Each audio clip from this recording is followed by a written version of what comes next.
It's been a long wait, but it's finally time to showcase the all-new Funtastic Collection for the Retroid Pocket 2. This is an amazing throwback to the Nintendo 64, and it's also something that has never been seen in this handheld market.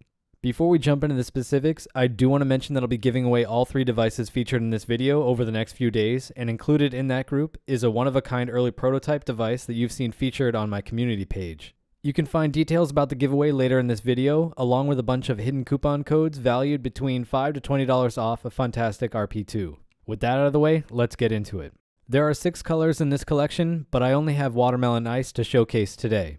If you saw my community page back in October, you saw a picture of one of these devices with a Funtastic Series N64 controller. To my knowledge, this is the only color that they attempted to accurately duplicate, but the prototype device was actually more green than it should be due to some sun damage on the Nintendo 64 that they bought for reference. There is only one of these devices in the world, and it will be given away with the other 2 colors. It's also worth mentioning that unlike the other Retroid colors that are somewhat faithful to the original devices that inspired them, the entire Funtastic Collection is only a close approximation to the original colors that Nintendo used for their series, with the obvious exception that the smoke color has been replaced with snow, which is the only DIY-friendly RP2 that exists. After making this ice prototype, they switched over to this new blue color, which if nothing else, actually looks blue. If you recall from one of my first videos on this device, I used a clear case in an interview that I did. At that time, I said that this would probably never see a clear case release because of some issues with the internal components. The original LCD that was used in this device was not suitable for a clear case.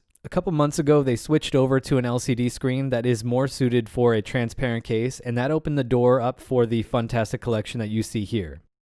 I'll show you this in more detail in just a moment, but I first want to show you this case in as much detail as possible so that you know what you're getting. Let's first start off on the left side. You can see that the case has a moderate amount of transparency to the point where you can almost make out some details on the PCB under the case, along with some other internal components. These models are using black buttons, so they should be aesthetically pleasing with the various colorways that have been released. On the prototypes that I have, you can see that they use 2 different colors of gray for the screen printing, but I'm pretty sure that they're only going to use the lighter gray that you see on Home, Start, and Select versus the darker one seen on the logo. The right side kind of pulls back the curtain a little bit on the various colors of the joystick and ABXY buttons that Retroid's been using, which as you can see here match the color under the case for the button assembly. A couple of people have been asking, and you probably could ask them for a set of black buttons if you wanted to swap them out yourself, but it doesn't look good in my opinion. And this is just a view from the side panel.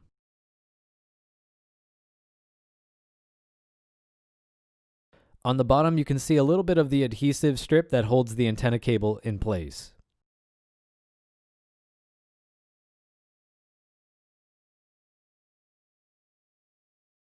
The back of the device may change slightly from what I have here. They try to find a good balance of blocking the view of some of the internal components that are distracting or don't look that good without a less transparent case. On this prototype, you can see the battery in the middle with a reflective black sticker in the center. You can also see the speaker chamber and the rest of the thermal material blocking out the PCB.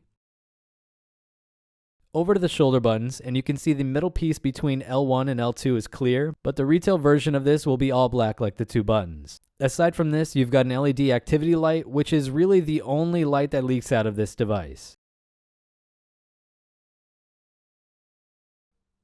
With the exception of snow and jungle, ice is one of the more transparent colors, and if we take a look at watermelon for a second, you can see a lot of what I just showed you is more hidden behind the red color.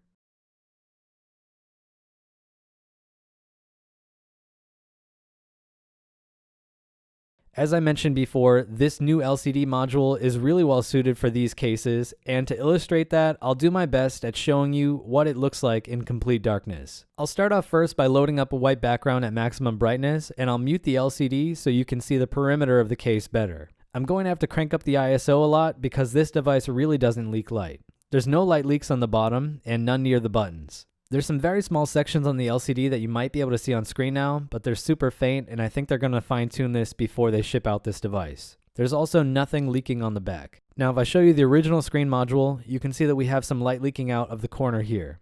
And it also leaks out near the D-pad. When we go over to the top, you can clearly see the difference between the LCD modules with the light from this screen clearly visible on this recording. And that's basically it when it comes to the physical differences of this device. It's still the same product as all of the other color options. This is just a limited run of a throwback to the N64. Quick little interruption. If you want to enter the giveaway for this device, you can find information about it in the description box below. I'll update this once a day with a list of the winners along with information for the subsequent giveaways, so make sure you check back. I do want to take some time to talk about software for a moment.